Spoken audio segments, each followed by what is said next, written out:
Hello everybody, welcome to this week's show. I'm your host, Colin McIsaac, and let's get started. The fourth entry in the world-famous Sims franchise was released on Monday to rave reviews praising every aspect of the game.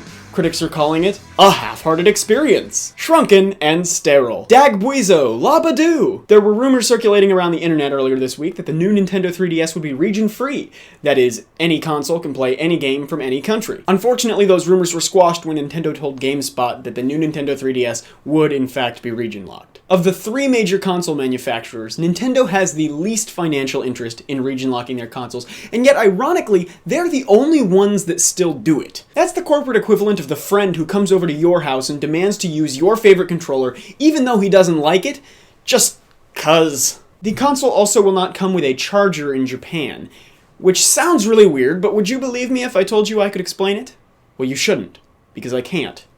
It is really weird. Silicon Studios, the team behind Bravely Default, has released a video showcasing a revolutionary new graphics engine called Mizuchi. And while it's gotta be ridiculously expensive for the time being, it's nonetheless a wonderful sneak peek at what gaming could look like in maybe 15 years or so. Please take a look.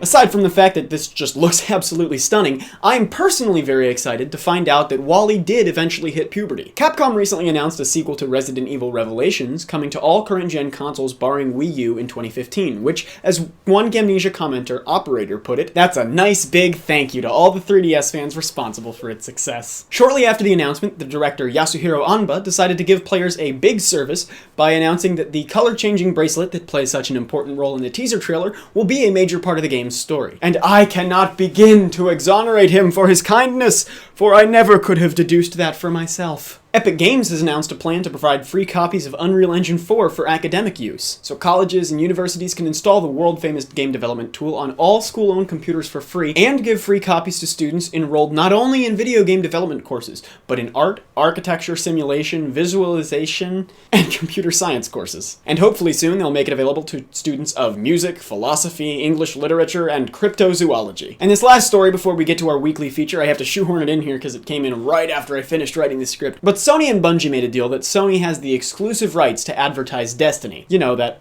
really important game that's coming out. And that's obviously a pretty big blow to Microsoft, whose Xbox One is already millions of console sales behind PlayStation 4. So from Microsoft's point of view, it's kind of a dirty trick for Sony to pull to get an even bigger leg up. So instead of advertising Destiny, they advertised a fake perfume conveniently called Destiny, and it linked straight to pre-orders of the game for Xbox One. Now all the page says is that you should ask retailers for information about Xbox games, so someone's in trouble. I personally think that they should have actually produced and distributed a perfume called Destiny. Can you imagine the memes?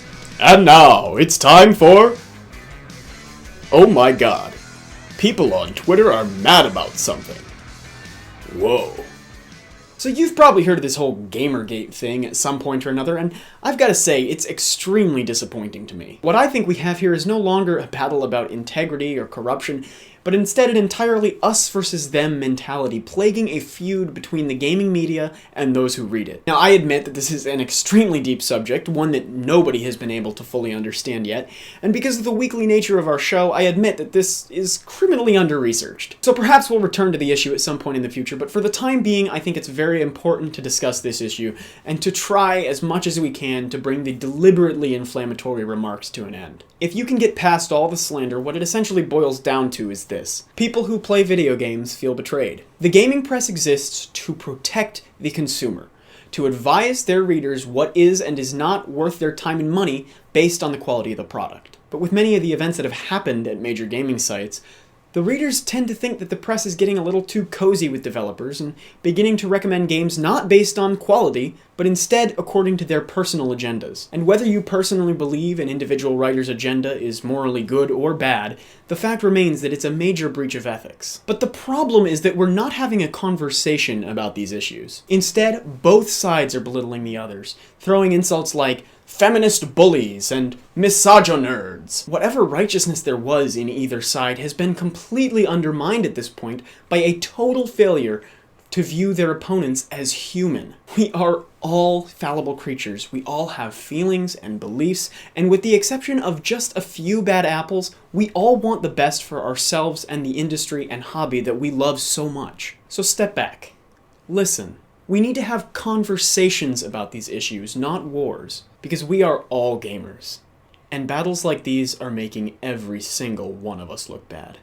That's all for this week, but I hope you've enjoyed our show. Please like, comment, and subscribe if you want to see more, and leave your suggestions for the future down below. Check out the links in the description for more info on the stories covered in this video, and be sure to check out Gamnesia.com for more gaming news as it's happening. Thank you so much for watching, and I cannot wait to see you next time.